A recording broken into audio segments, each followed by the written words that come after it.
Bueno, buenos días. Ya un poco empezamos a hablar antes y en el refrigerio. Esta presentación va a tener estos puntos. Vamos a hablar brevemente sobre el campus como un espacio polivalente.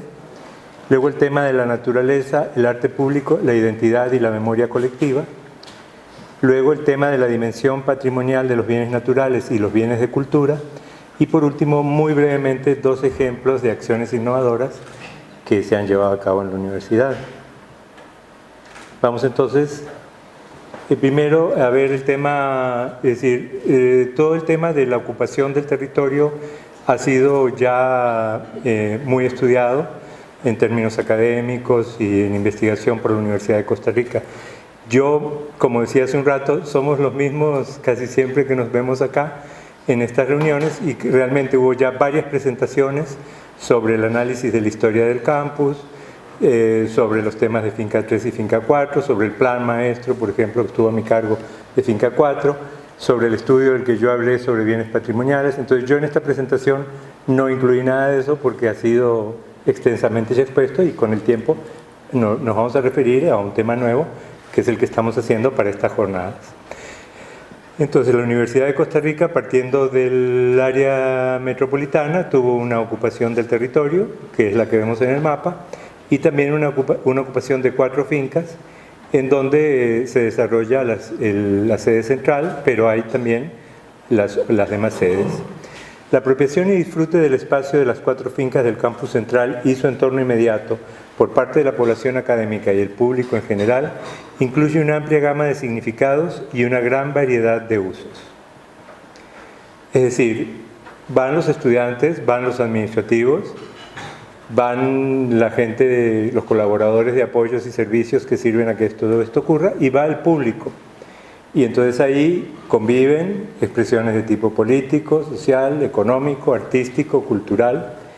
Entonces este carácter polivalente del campus no es nuevo, y entonces estas son 2 imágenes, ¿verdad?, de un edificio que, bueno, debió ser de los que llamamos patrimoniales, en 2 momentos distintos de su historia, pero vemos la activa participación entonces de los diversos tipos de usuarios y público, y sobre todo ese carácter polivalente en el sentido de muchos significados para muy diferentes intereses, para muy variados usos que coexisten entonces en un mismo territorio y en el espacio, en este caso, de las 4 fincas del campus.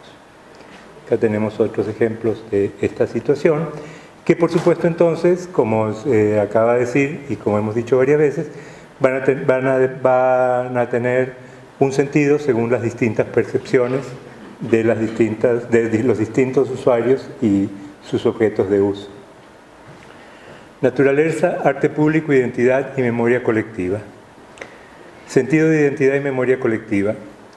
El sentido de identidad proviene del devenir de la memoria y el inconsciente colectivo, dijo Carl Jung en algún momento hace mucho. La memoria colectiva hace referencia a los recuerdos y memorias que atesora y destaca la sociedad en su conjunto. Es siempre una construcción social que revalora los significados, recualifica la percepción y brinda perspectiva histórica al recuerdo, posibilitando planificar el territorio desde la identidad. Entonces, nosotros acá en las jornadas nos invitaron a reflexionar sobre este tema y nosotros lo estamos haciendo yendo un poco a las bases, desde el punto de vista de la psicología y la filosofía y también de la planificación, de importancia de la memoria colectiva, del imaginario colectivo, de la identidad, de los significados, que dicha que hemos hablado tanto sobre eso hoy acá. Interesa destacar como componentes de la memoria colectiva a la naturaleza y al arte público, haciendo énfasis en que los bienes naturales son bienes de cultura y que la cultura y el arte son el producto del diálogo entre naturaleza y sociedad. La UICN, que en los 60 era la unión que cuidaba la naturaleza, no muchísimo después le tomó solo un par de décadas descubrir que en realidad no había bienes naturales y bienes de cultura, sino que todos los bienes naturales son también bienes de cultura y que los bienes de cultura en realidad son la expresión de la relación entre la sociedad y la naturaleza. Entonces no podemos hablar de naturaleza y cultura como elementos disociados. Naturaleza, memoria colectiva e identidad. En las transformaciones del entorno natural silvestre, desde las transformaciones del entorno natural silvestre a las configuraciones urbanas, la naturaleza siempre ha estado omnipresente y es un rasgo del paisaje cultural de Costa Rica y su identidad. Es decir, desde que éramos nada más que bosque o áreas silvestres hasta que llegó las primeras poblaciones, hasta que llegó la colonización, hasta que pasamos por los distintos estadios de transformación social, la naturaleza es un elemento omnipresente. Naturaleza, memoria colectiva y bosque. El bosque es una constante omnipresente en la historia natural y cultural de Costa Rica y parte indisoluble de la identidad. Entonces terminemos con esta idea de que la ecología, el medio ambiente, la naturaleza, la cultura, todo esto somos uno solo. Esta es la identidad costarricense y nada más omnipresente en la historia cultural y en el paisaje cultural de Costa Rica que la naturaleza y en particular el bosque. Presencia del bosque en la transformación del territorio, la memoria colectiva y la recuperación del imaginario popular.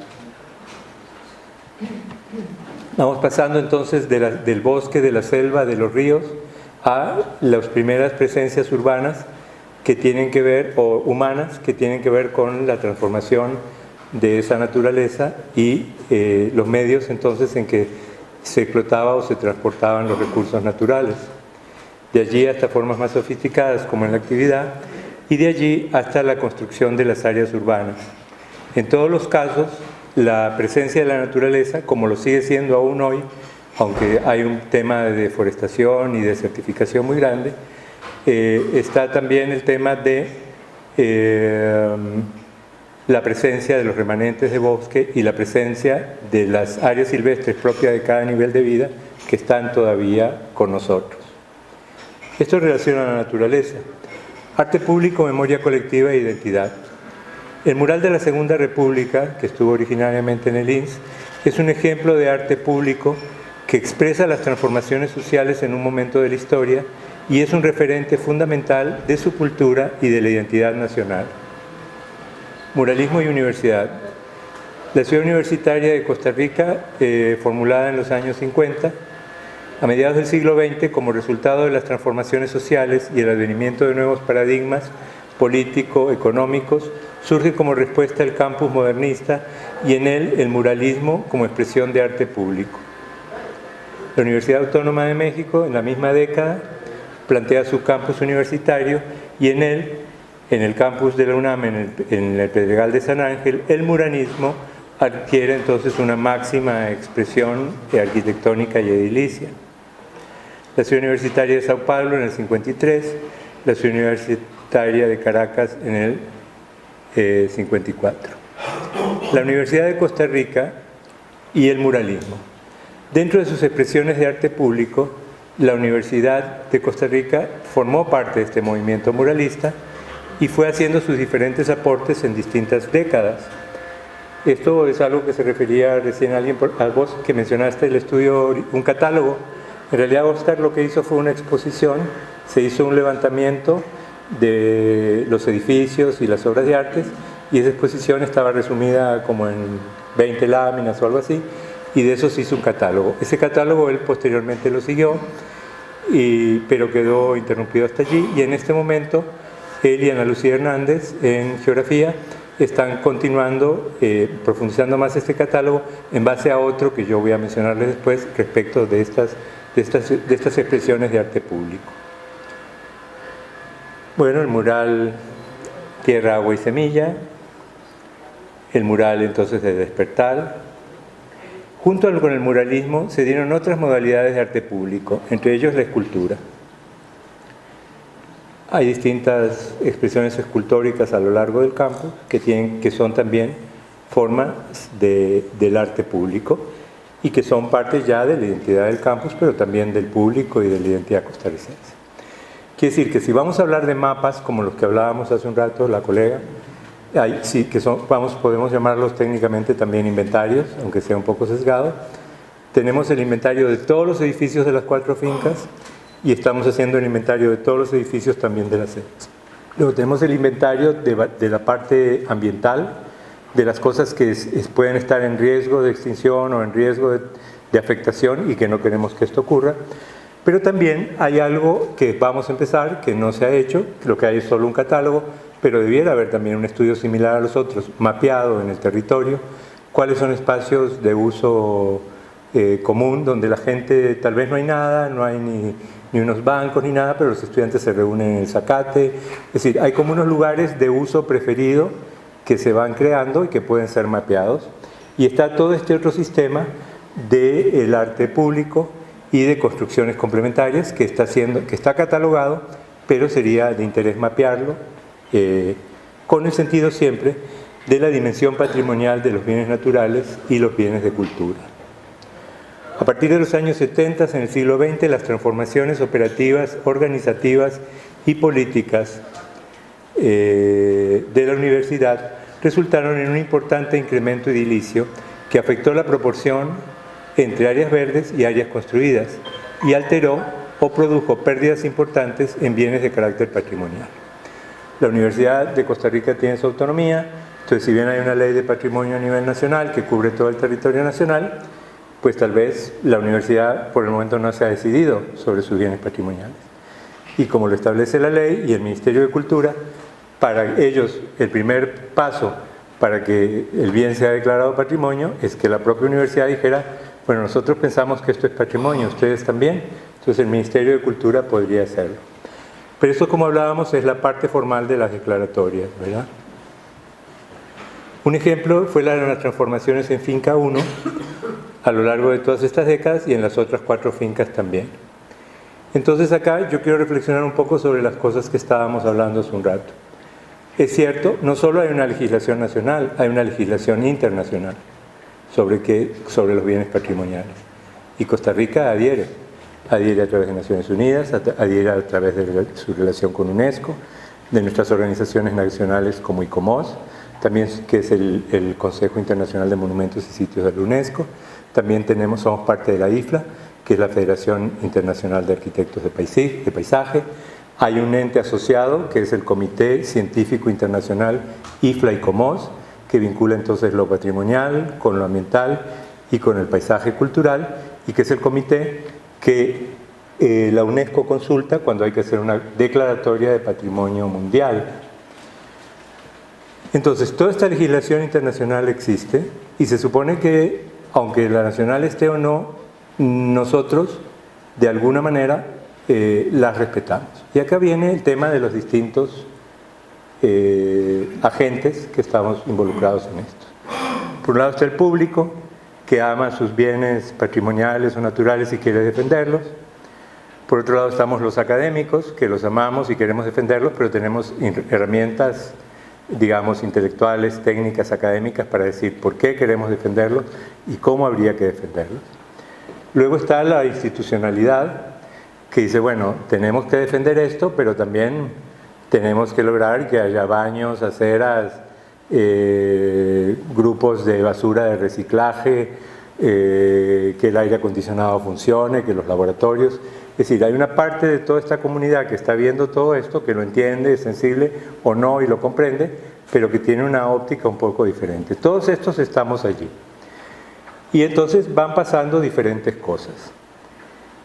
El tema que yo he planteado varias veces, quienes me han escuchado otras veces lo escucharán hoy nuevamente, es el tema de la memoria colectiva, la significación y la necesidad de invariantes. Es decir, hay constantes en nuestro territorio. La naturaleza es omnipresente en la historia de Costa Rica, como en varios otros países de Centroamérica y el Caribe. Es decir, la presencia de la naturaleza es, comparada con otras culturas y otras regiones, es algo avasallante, alucinante. Es decir, la presencia es omnipresente, es constante a lo largo de toda la historia, por lo menos desde que empezamos hasta ahora, aún con los estragos que haya podido haber y demás. Entonces, es decir, el tema es las constantes, entonces, en esta naturaleza que acabamos de decir que aún para la UICN, que es la Organización Internacional para la Conservación de la Naturaleza, aún la UICN, que es el ente supuestamente más preocupado por la naturaleza, no tiene ningún problema en decir no hay pasaje natural que no sea también paisaje cultural. Los bienes naturales son bienes de cultura. Aunque nos vayamos al último polo de la Antártida o el Polo Norte, aparecerá un bulón de un tractor que estuvo, la marca de una bota de alguien que caminó, unos pingüinos que los cambiamos de lugar porque hubo un asentamiento. Es decir, la presencia de la sociedad humana a nivel global. Entonces decimos, los bienes naturales son bienes de cultura por esta presencia, pero lo son también por lo que tienen que ver con el significado y la identidad. Como nosotros, que tenemos una de las biodiversidades más grandes del mundo y tenemos varias especies que son endémicas, para nosotros, pueblo en general, el que lo sabe y público, científicos que lo tienen catalogado y anotado, saben que tenemos especies únicas de la biodiversidad y que esto es parte de nuestra identidad. Entonces, la naturaleza y la cultura se presentan a nosotros con sus constantes, pero también ocurre que hay invariantes en esa situación sobre los cuales nosotros podemos, como ocurrió en las décadas recientes en la universidad, afectar gravemente estos elementos. Afectar, por ejemplo, la parte de cobertura vegetal versus la parte de espacio construido. Afectar, por ejemplo, elementos que eran de carácter patrimonial y que son sacrificados o desaparecidos sin tener idea de lo que estaba pasando. Tal vez el individuo que estaba haciendo tal cosa le dijéramos, mira, ese edificio está ahí hace 70 años, 120 años, y vos de un plumazo te lo vas a volar. No tiene valor arquitectónico, no es una obra de Picasso, pero es una obra altamente significativa en la emotividad del pueblo, de estos estudiantes, de la historia de la universidad. Y en realidad a vos te da lo mismo dejar, como dice la legislación internacional, dejar por lo menos su cáscara, su entorno, historiar lo que fue, que derribarlo completamente para meter algo totalmente distinto que no tiene nada que ver con nada y borrar la huella de lo que ocurrió. Entonces muchas veces es falta de comunicación, es parte de un proceso en el que sufrimos unos más y otros menos y que estamos todos involucrados en él, pero está este tema entonces de las constantes culturales, entendidas como naturales y culturales, y los invariantes, es decir, qué cosas pueden variar totalmente, como lo dije recién en mi intervención, pueden variar más o menos o no deberían variar del todo, porque es la expresión, la huella de un momento de la historia, de un sentimiento, de un valor artístico o patrimonial excelso. Cualquiera de estos criterios hace que ese elemento no deba desaparecer. Y si va a desaparecer total o parcialmente, que no desaparezca su huella, sus registros, ¿verdad? Para las generaciones futuras. Entonces decimos, la pregunta ¿es funcional borrar la huella de épocas y momentos trascendentes, tanto a nivel de la naturaleza y el paisaje cultural, la arquitectura, las manifestaciones del arte público, o debiera ser un imperativo la existencia de hitos intocables que mantengan viva la conciencia y la necesidad del cambio? Porque, ojo, cuando decimos que la casa de Rubén Darío en Heredia no había por qué haberla destruido, y era un terreno muy pequeño y tal, y una casita de adobes, pues entonces el señor, como el temor de que la declaran patrimonio, le quitó el techo, que la lluvia cayera, la calle se cayó, ya no está más. Hay una foto, sabemos cuál era la esquina, pero digamos, esta idea es, digamos, el hecho de mantener estos elementos, en lugar de pensar que están paralizando o inmovilizando, yo creo que son unos elementos que nos dan una idea de perspectiva histórica a través del tiempo y como comunidad, para entender que el cambio es importante, solo que queremos integrar estas cosas porque son parte de nuestra historia, son parte de la memoria colectiva, son parte del imaginario colectivo y no queremos que desaparezcan, así como nuestra mamá o nuestro papá puede estar muerto, pero está en nuestro corazón, en nuestros recuerdos, en la fotografía de la sala. Es decir, hay épocas anteriores de la evolución del país en temas que pueden ser más técnicos, más de excelencia, pero pueden ser simplemente significativos en el imaginario colectivo, significativos en la memoria colectiva. Y eso es lo que da identidad y cohesión a un país que entonces tiene su propia arquitectura, un proceso de planificación integrado con estos valores. Entonces esa es la pregunta. Y la pregunta, por supuesto, como lo venía yo anunciando antes, tiene que ver con las acciones que se van tomando. Entonces yo había diferenciado a los usuarios. Entonces, por ejemplo, yo que he sido profesor, director de algún programa de estudios, investigador, tengo una producción académica. me dicen que venga hoy a hablar con ustedes y yo hago todo lo posible por venir y contarles todo lo que pienso, porque soy un académico, es decir, me gusta pensar, me gusta que me contradigan o que me desafíen y que todos pensemos. Entonces eso es lo que hago yo. Tal vez un administrativo está preocupado por otras cosas, tal vez alguien del público, de los vecinos por otras, pero todos estamos en el bus. Entonces, y realmente somos parte de una sociedad que es multitudinaria y diversa, entonces todos no tenemos que estar haciendo lo mismo. Y probablemente los que vienen a denunciar cosas y a desafiar a las autoridades están cumpliendo un papel.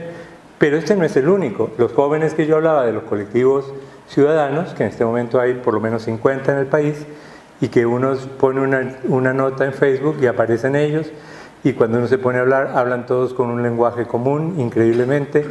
Es decir, esto es la nueva generación. Estudió, es arquitecto, es abogado, no sabemos qué es, pero está trabajando en un call center, manejando un Uber, pero aparece una nota en un Facebook que dice el colectivo ciudadano tal te invita el sábado a tal cosa, y ahí hay 80 de esos que van a esa actividad, limpian el río, hacen un taller para planificar cómo se mantiene o no el paisaje. Y lo importantísimo de todo eso es que cuando hablan, impresionantemente no pelean y no discuten, porque no espontáneamente, pero a través de todo este proceso que estamos hablando, tienen una idea. Si llegaron a esa reunión, es que tienen una idea de común de cómo debieran ser las cosas. Y para ello, cómo debieran ser las cosas es lo que uno diría en inglés hands-on.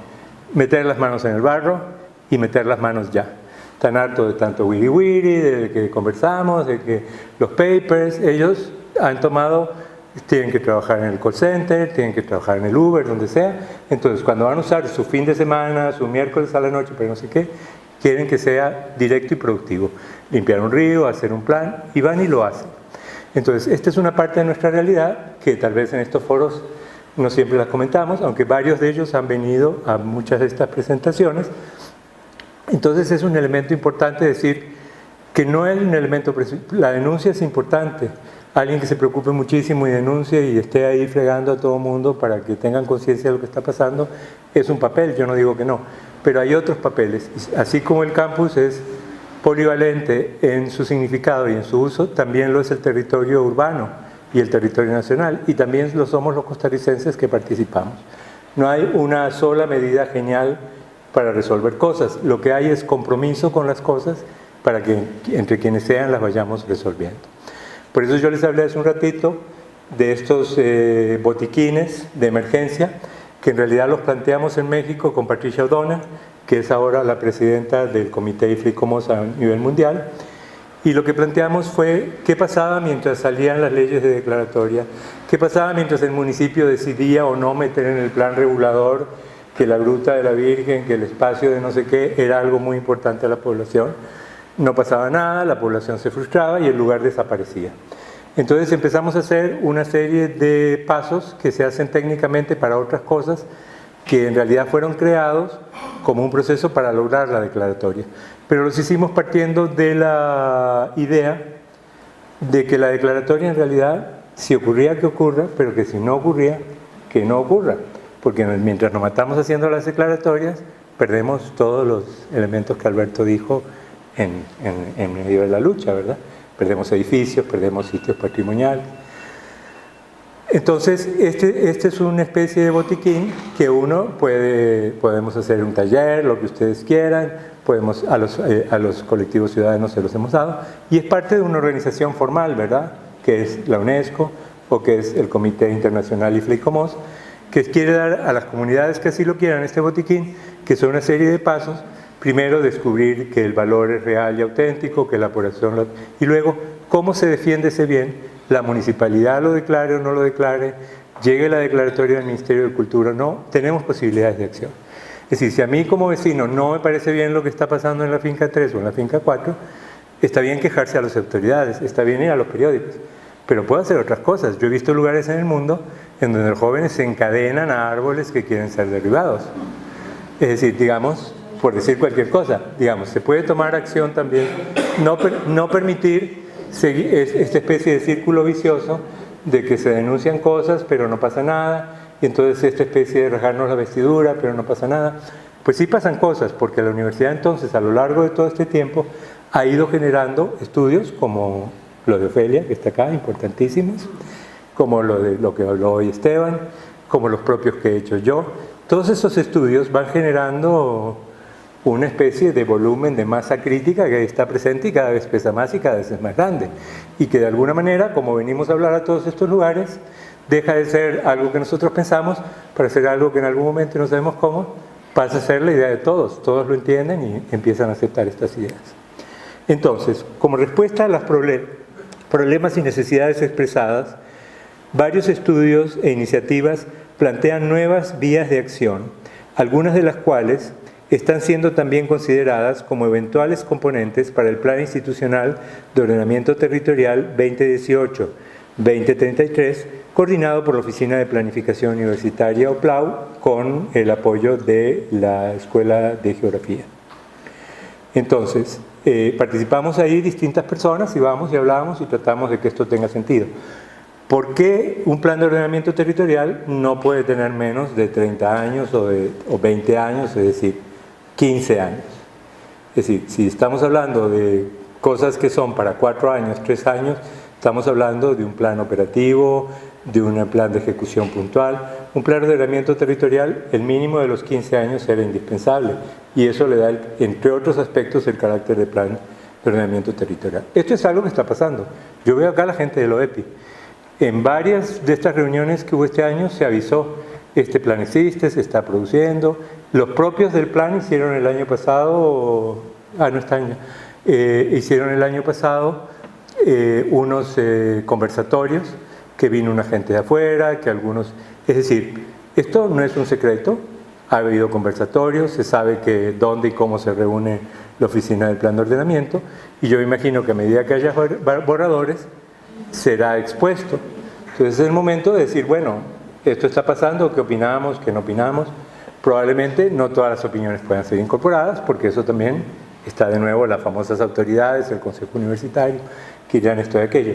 Pero, por ejemplo, si en toda la historia de la Universidad de Costa Rica, salvo en la primera universidad, salvo en el campus de Rodrigo Facio, ahí hubo una planificación muy en serio, con una propuesta muy fuerte cuyo impacto duró décadas.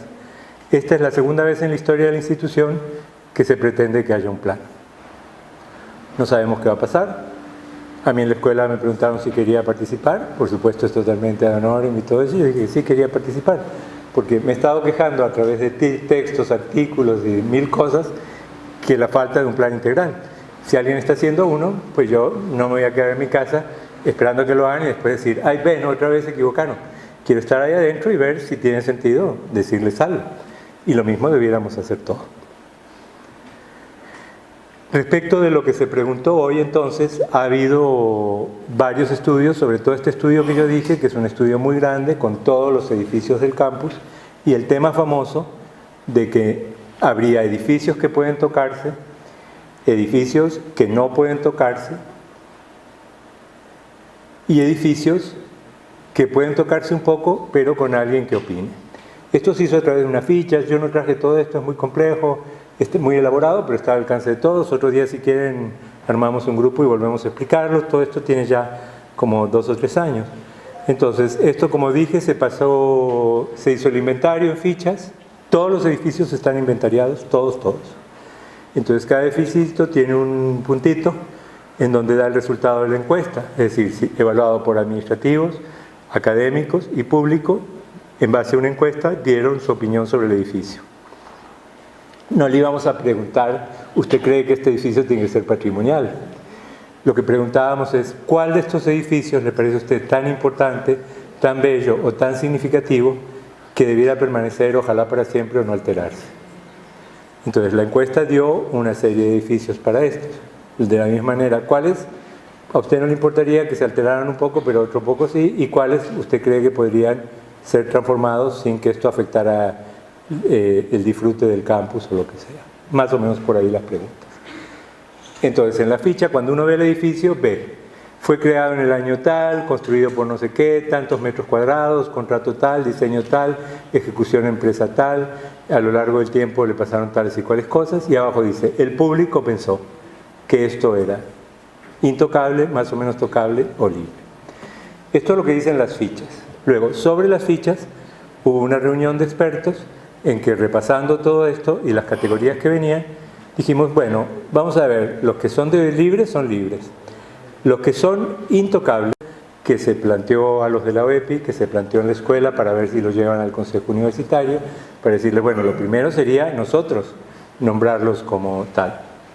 Luego hubo una lista de 2 edificios que tienen intervención reservada, es decir, que se puede hacer algo, pero no puedo hacer yo lo que se me ocurra, porque el edificio, la Monje Alfaro no quedó dentro de los patrimoniales, pero quedó dentro de los edificios que, al hacer una intervención, debieran, quienes estuvieran a cargo, consultar a los técnicos en términos patrimoniales, estéticos, funcionales o lo que sea, para que dieran sus recomendaciones respecto de no alterar el perfil del paisaje que ese edificio tenía. Digamos que en términos de lo que hablamos hoy, que era todo el tema del arte público, los murales, las esculturas, hay un catálogo, un inventario muy grande, y este inventario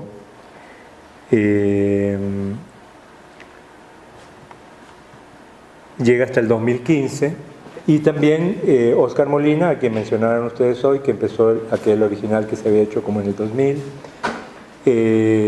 junto con Ana Lucía Hernández en geografía, han continuado este catálogo, no sé qué tan avanzado lo tendrá, pero por lo menos acá tenemos hasta el 2015 todas las obras, esculturas, murales, fuentes, bancos, todos los elementos que se puedan considerar que podrían tener valor patrimonial. Por supuesto, como pasó en el caso de los edificios, habría que pasarlos por algún filtro y decir, me interesa, ¿es este patrimonial? ¿O es en realidad no lo es? O aunque no es patrimonial, es de alto valor significativo o subjetivo o afectivo para la gente, y poder entonces empezar a tener estas listas que son de control. Bueno, que el Ministerio de Cultura lo haga cuando quiera, que el Consejo Universitario vea cuándo puede declarar o no que es patrimonial, si el bosque de Finca 4 es patrimonial, si la estatua de Clodomiro Picado es patrimonial. Ellos que sigan en su proceso y cuando puedan que los declaren, pero nosotros, comunidad universitaria, podemos hacer este ejercicio, podemos decir estamos de acuerdo, podemos preguntar, bueno, ¿por qué no se hace la declaratoria sobre esto? Podemos usar nuestro kit y como cifra de proteger bienes patrimoniales o culturales, es decir, pero lo importante es que no estamos en la nada, tenemos unos inventarios muy exhaustivos, que por supuesto uno dirá, bueno, son 90 obras, distintas personas tendrán distintos criterios. Pero fíjense ustedes que dentro de las cosas maravillosas que tiene el ICOMOS y la UNESCO, hay una especie de documento que uno no podría creer que existe, y es un documento que le permite a uno comprobar la autenticidad de un bien cultural o natural, que son unas normas muy precisas sobre esto. Se puede aplicar ese documento o se pueden aplicar otros, pero lo que quiero decir es que técnicamente estas cosas no se deben ver como algo subjetivo. El mundo, los técnicos, a esta altura del siglo XXI, tenemos protocolos, procedimientos que nos permiten decir esto realmente tiene un valor significativo o tiene un valor técnico, arquitectónico y demás. Entonces esto es un poco el tema de los que quería hablarles y de dónde estamos, que hay mucho caminado, realmente hay mucho y somos muchos, entonces cada uno hacemos distintas cosas. El tema es estar comunicados y tratar de proteger lo que hay que proteger y que no se destruya lo que no se debe destruir. Y tal vez los burócratas no son tan malos, los técnicos no son tan inconscientes, tal vez podríamos buscar formas de diálogos que nos ayuden mejor. Yo voy a mostrar 2 ejemplos de cosas hechas en la Universidad de Costa Rica que a mí me interesa mostrar. Uno es de Óscar Molina, precisamente, y claro, vendría la discusión de si la fuente Cupido, y no sé qué me dirá Ofelia, que si la fuente Cupido y el cisne debiera estar en la Universidad de Costa Rica o debiera estar en el Parque Central o donde debiera estar, pero digamos, ya el Parque Central fue modificado, está esa cosa neoexpresionista que regalaron los Somozas, entonces, ¿qué hacemos con la fuente? Bueno, la fuente estaba en la UCR, entonces este es un ejemplo de un arte público que es la fuente, con su carácter victoriano histórico, en hierro, fundido, lo que sea, con un mural totalmente contemporáneo que se llama La Aurora, con una fachada modernista, en este caso de la Biblioteca Monje Alfaro, con una presencia de vegetación nativa, si no me equivoco es el Tecomán, son unos arbolitos que llamamos vainillos, y como esto acá no había nada, era un pedazo de pasto, lo que sea. Se creó este nuevo lugar, que es un nuevo espacio de reunión, pero que tiene una calidad estética, un alto valor significativo, y cuanto más lo comprende todavía mejor, y la gente entonces ha empezado a reunirse. Entonces es un ejemplo de cómo salvar patrimonio artístico, usar los elementos naturales, usar las constantes culturales, arquitectónicas, históricas de la fachada del edificio y crear un nuevo lugar, que es como un buen ejemplo de una intervención de puesta en valor, de recuperación, sin mucho escándalo, sin mucha cosa, como son piedritas, como mojones que podríamos hacer de eso, y para contribuir a que no desaparezcan y a que sean apreciados los bienes patrimoniales en el sentido de lo que estamos hablando. El segundo ejemplo es el Plan Maestro para la Finca 4, del cual yo soy el autor. Entonces este plan se ha mostrado en varios foros, la Rectoría lo ha avalado, yo lo he mostrado también en el grupo digamos, en que nos reunimos para el tema del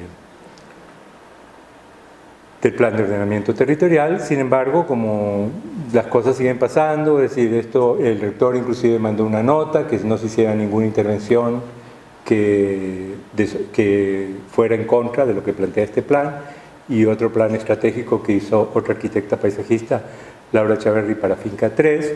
Todo esto nosotros lo hemos presentado, hicimos talleres con la comunidad, con los técnicos antes de hacer el diseño, luego de hacer el diseño, y lo hemos ido y lo seguimos presentando en varios foros internacionales. Se presentó en Canadá, en el Summit Mundial de Diseño, y en este momento es una entrada en la tercera Bienal de Arquitectura Latinoamericana en México. Vamos a ver cómo nos va.